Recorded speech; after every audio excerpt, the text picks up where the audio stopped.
The WWE has surprised the fans with some incredibly stupid storylines, but now the company seems to have thrown out all logic and coherence to the WWE's fictional world. Join us now as WrestleLamia looks at things in the WWE that make zero sense right now.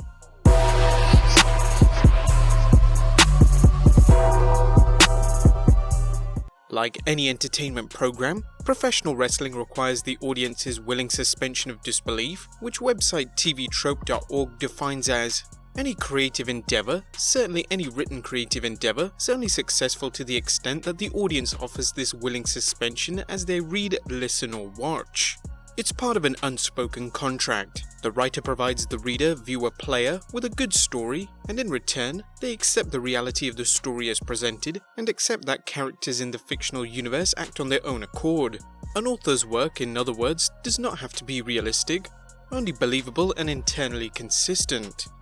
Even the last requirement can be relieved to some extent. When the author pushes an audience beyond what they're willing to accept, the work fails in the eyes of that particular audience. In the wrestling world, competitors absorb amounts of punishment that would wreck an ordinary person, and they settle their differences in the ring rather than calling the police or suing their opponent. The fans have been conditioned to accept this as the rules of the world they're watching. Much like people who watch Star Trek or Star Wars know intergalactic travel is the equivalent of you taking a car to another city. At the same time, fans expect a world's rules to be consistent. Superman doesn't routinely kill his enemies, even though his powers dwarf those of most of his opponents. Game of Thrones' White Walkers can only be destroyed with dragon glass and Valyrian steel, something which makes them some of the show's most feared foes. Likewise, wrestlers don't shoot laser beams out of their eyes during matches, but a few superstars such as The Undertaker have supernatural powers that the fans have come to accept as part of the WWE Mythos. Professional wrestling is a pseudo-sport which, like any sport, has rules for winning and losing. Typically, a wrestler wins a match by pinning their opponent or forcing them to submit. Fans will accept variations on this when matches have special stipulations such as a last man standing match or steel cage matches, but lately the WWE has been changing the way things work, with little or no explanation as to why. These are 10 things that literally make no sense in the WWE right now. Number 1. The Wildcard Rule. The WWE's Wildcard Rule is believed to have been devised in order to add some star power to both Raw and SmackDown Live, bringing back that anything can happen in the WWE vibe the company once had.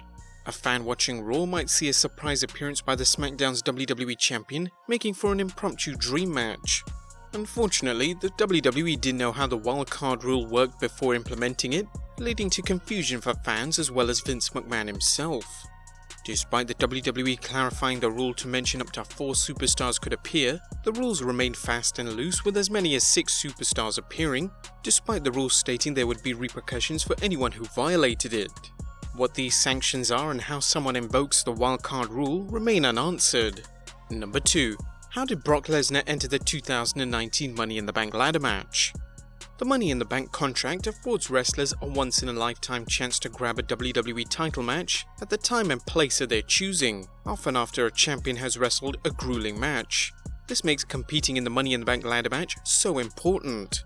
The WWE doesn't just throw anyone in there. That's exactly what happened when Sami Zayn was unable to compete due to a backstage attack, and Brock Lesnar somehow took his place, surprising everyone when he ran out at the end of the match and snatched the Money in the Bank briefcase.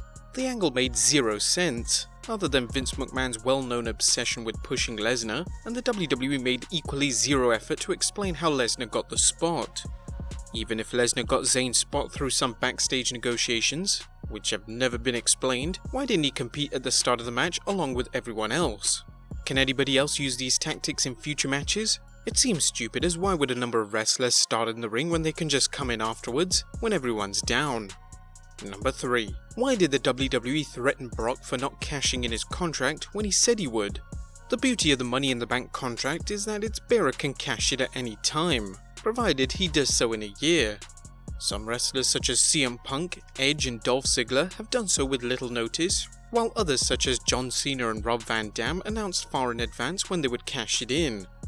In Brock Lesnar's case, he claimed he would cash it in during an episode of Raw, but decided not to, even when Universal Champion Seth Rollins was beaten down and helpless. Incredibly, the WWE's Stephanie McMahon complained about Lesnar's actions, vowing some sort of punishment for flouting the rules. The fans expressed their confusion, as did WWE announcer Corey Graves, who took to social media tweeting, "So he's cashing in because the boss was mad at him for not cashing in when he said he was? Even though the point of the contract is to cash in at the holder's discretion? How should fans feel about a product when the people writing for it don't seem to understand the rules behind the company's matches? If recent ratings and ticket sales are any indicators, they'll feel like it's time to stop watching the WWE." Number 4. Why is the 24/7 Championship defended only during breaks? The 24/7 Championship is one of the WWE's best idea in years.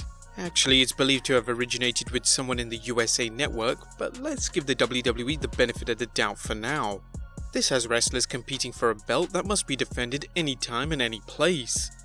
The 24/7 rule has already created many funny moments, including R-Truth's creative ways of eluding would-be opponents, and the WWE's superstars involved deserved credit for taking a potential dog of an idea and making it fun. However, if it truly is a 24/7 championship, why haven't matches gone on during other matches, as they only seem to be taking place during the breaks of other matches?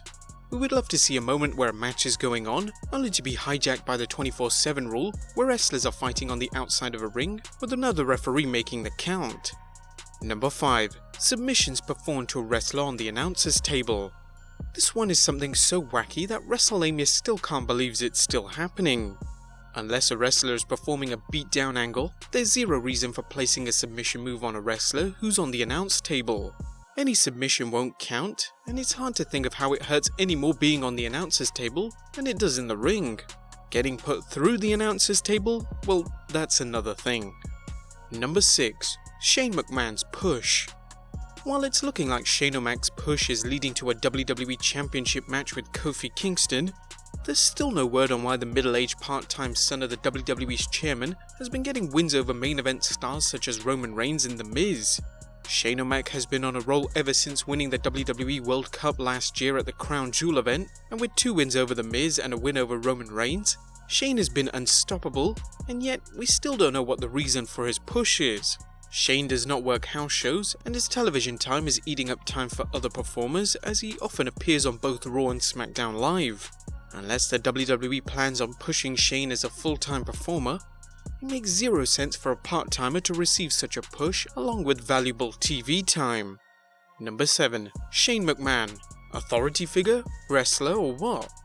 While memory loss is no joking matter, the WWE repeatedly treats its fans like Alzheimer's patients, telling them something one week and hoping they'll forget about it the next week. Last December, when the WWE proclaimed that they were going to listen to the fans, the WWE Universe held out hope that this time would be different than past promises to fix everything wrong with the WWE product. One of the things fans hoped to see less of were authority figure angles, one of the most overused tropes in professional wrestling. Now, Shane McMahon is on WWE TV, and it's unclear whether Shane is an authority figure who wrestles, or a wrestler whose dad just happens to own the WWE. The WWE's authority figure appearances have been all over the place in 2019, with Stephanie McMahon and Hunter Hearst Helmsley addressing Becky Lynch earlier in the year, as well as Vince McMahon telling Kofi Kingston he wasn't main event material. Who's running Raw and SmackDown now, and how does Shane fit into the WWE's power structure? At times he seems to have the ability to make matches at will, but then again, sometimes so do the WWE superstars themselves. If you're not confused, you're either not watching WWE or you're writing for the company. Number 8. How did Dolph Ziggler earn a WWE Championship match after being gone for several months? While the WWE can be uneven with who gets championship matches, they have a decent record of either holding number 1 contenders matches or giving a title shot to someone who has been on a winning streak. Even Baron Corbin's match against Seth Rollins for the Universal Championship at Super Showdown followed some booking logic, as Corbin won a fatal 4-way match to earn the shot. However, what of Ziggler, a wrestler who's been absent from the WWE for months? Ziggler attacked Kingston on SmackDown and instantly earned a title match. The WWE made no mention of why, even though fans knew they brought Ziggler back because Kofi's top contenders refused to go to Saudi Arabia for Super Showdown, but in kayfabe terms, how did he earn it? Number 9. How do wrestlers from other rosters earn title shots? On a related note, How do wrestlers from another brand earn a title shot? The division between the WWE's red and blue brands is tenuous already thanks to the Wildcard Rule, but it's become nearly meaningless with wrestlers from Raw being able to compete for SmackDown championships. Fans were surprised when Raw's Alexa Bliss challenged SmackDown Women's Champion Bayley for a title match at Stomping Grounds. Now, Little Miss Bliss is always a top contender for any of the WWE's Women's Championships, but she should be either fighting Becky Lynch or competing to earn a shot against the man. Instead, she's facing the huggable one when Bayley should be giving a title shot to SmackDown's top contenders. Not only does this make no sense, but it's insulting to SmackDown's women's roster, making them look unworthy of a title shot. And number 10. Why was Samoa Joe given the US title back? Shouldn't it have been held in a tournament? Rare is the occasion when a wrestler is simply given a championship rather than having to earn it. There have been notable exceptions, such as when Mr. McMahon awarded the Hardcore Championship to Mick Foley as a backhanded compliment, or when Eric Bischoff created the World Heavyweight Championship for Triple H on Raw, which caused considerable controversy considering it was a world title. Typically, when a champion has to relinquish a title, or is stripped of it, there is either a match between the belt's two top contenders, a tournament, or in some cases a battle royal. Here, Samoa Joe was just simply handed the title, and even then it wasn't clear whether he got the belt back because Mysterio didn't pin his shoulders for a 3 count, or Mysterio vacated it due to his inability to defend the belt. But there you have it guys, 10 things in the WWE that make zero sense right now.